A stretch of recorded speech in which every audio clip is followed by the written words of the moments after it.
မငေတဲ့အောင်မင်္ဂလာပေါင်းနဲ့ပြည့်စုံပါစေရှင်အခုဗီဒီယိုလေးကတော့ရာဇဂျိုးမှာရှိတဲ့ဝေလူဝန်ကျောင်းတော်ရာနေရာပဲဖြစ်ပါတယ်မြတ်စွာဘုရားရှင်သက်တော်ထင်ရှားရှိစဉ်အခါကဗိမိတရမင်းကြီးကမြတ်စွာဘုရားရှင်ကိုလှူခဲ့တဲ့ဝေလူဝန်ဥယျာဉ်တော်ပဲဖြစ်ပါတယ်ဝေလူဝန်ဆိုဒီမှာဝါတော်ဟုအဓိပ္ပာယ်ရပြီးတော့ဝါယုံတော်ကြီးအတွင်းမှာတည်ဆောက်ထားသောကျောင်းတော်ကြီးဖြစ်ပါတယ်ရှင်ဒီကျောင်းတော်နေရာမှာမြတ်စွာဘုရားရှင်ကမဟာတက္ကရီ103ခုတဘို့တွေလာပြည့်နေ့မှာပထမဦးဆုံးဩဝါဒပေးခဲ့တဲ့နေရာဖြစ်ပါတယ်အဲ့ဒီနေ့မှာပဲအကတဝကဘွဲကိုအရှင်သာရိပုတ္တရာနဲ့ရှင်မဟာမောက္ကလန်ကိုလည်းယာဓုပေးခဲ့တဲ့နေရာလည်းဖြစ်ပါတယ်ရှင်ဒီကျောင်းတော်ကြီးကိုလှူဒန်းခဲ့သောပုဂ္ဂိုလ်ကတော့မာကတတိုင်းပြည်ရှင်ဗိမိတာရမင်းကြီးကမြတ်စွာဘုရားရှင်နှင့်တန်ဃာတော်များသတင်းသုံးနိုင်ရန်အတွက်ဝါတော်ဥယျာဉ်ကိုကျောင်းတော်အဖြစ်သာသနာနယ်မြေဖြစ်ရေဆက်သွန်းချလှူဒန်းခဲ့ခြင်းဖြစ်ပါတယ်ဝေလူဝန်ကျောင်းတော်သည်သာသနာတော်ဤအစပြုရာနဲ့တရားတော်များစွာပေါ်ထွက်ခဲ့ရာစံပြကျောင်းတော်ကြီးဖြစ်ပါတယ်အခုလာမည်တည်င်းကျိုးလာပြီးအမီ9ညအိတ်ရှိရဲ့ခီးစဉ်မှာ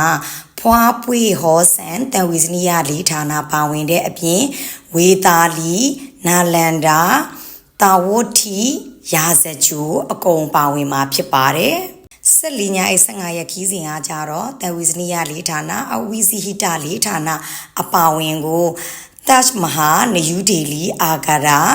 တင်ကတနကိုကောသမီဒီဒါလေးတဲ့အားလုံးပါဝင်မှာဖြစ်ပါတယ်တရင်ကျိုးလာပြည့်အမိခီးစဉ်တစောင်းမုံလာပြည့်မိခီးစဉ်ကိုတွားရောက်ဖူးမြော်ခြင်းတဲ့လူတွေအကုန်လုံးတမီမိပေါင်းတွေဝီဆောင်ဝတီကိုအမြဲဆုံးလာရောက်ဆက်သွယ်ပြီးတော့တူတူကုတူပြုကြရအောင်ပါရှင်ရှေ့ရက်ခီးစဉ်ပဲဖြစ်15ရက်ခီးစဉ်ပဲဖြစ်ဖြိုးနဲ့တူတူလိုက်ပါတော့တန်ဃာတော်တွေတီလာရှင်များကိုလည်းဒေါ်လာ30ရှော့ပေးမှာဖြစ်ပါတယ်မိသားစုတီးသက်သွားချင်တဲ့သူတွေအသင်းဖွဲ့ဖြစ်တီးသက်သွားချင်တဲ့သူတွေကိုလည်းတမီတို့ဖွဲ့ကနေပြီးတော့စီစဉ်ဆောင်ရွက်ပေးမှာဖြစ်ပါတယ်ရှင်ပါဝင်တဲ့ဝန်ဆောင်မှုများကကြတော့ရန်ကုန်ခါရဓာတ်ရိုက်လီရင်ဖြစ်ပါတယ်နီပေါဗီဇာကြီးပါပြီးသားပါမြန်မာဖုန်းတော်ကြီးเจ้าများတဲခုမှာဖြစ်ပါတယ်ရှင်မနက်စာနီးလေစာညစာနဲ့လမ်းမှာတလျှောက်လုံးစားသုံးနိုင်ဖို့အတွက်အစာပြေမုတ်များကိုလည်းစီစဉ်ပေးထားပါတယ်ရှင်ခီးစဉ်အစအဆုံးမှာတမီမိပေါင်းဒေဝီဆောင်းဝတီနဲ့တမီရဲ့အမျိုးသားကိုဝနာလည်းပါဝင်ပြီးတော့လိုက်ပါမှာဖြစ်ပါတယ်ခီးသွားအာမခံထားရှိပေးတယ်နောက်တစ်ခုကခီးစဉ်တစ်လျှောက်လုံးမှာဆိုရင်ဖရာသမိုင်းကျောင်းတွေတီလာတွေပေးဖို့အတွက် guide ဆရာတော်တစ်ပါးတည်းပါဝင်မှာဖြစ်ပါတယ်အသေးစိတ်မေးမြန်းချင်တာရှိလို့ရှိရင်သမီးရဲ့ရုံးခန်းသို့မဟုတ်သမီးရဲ့ Viber ဖုန်းနံပါတ်အပြင်ဖုန်းနံပါတ်နဲ့ Direct ဖုန်းခေါ်ဆိုပြီးတော့မေးမြန်းနိုင်ပါတယ်ကျေးဇူးတင်ပါတယ်ရှင်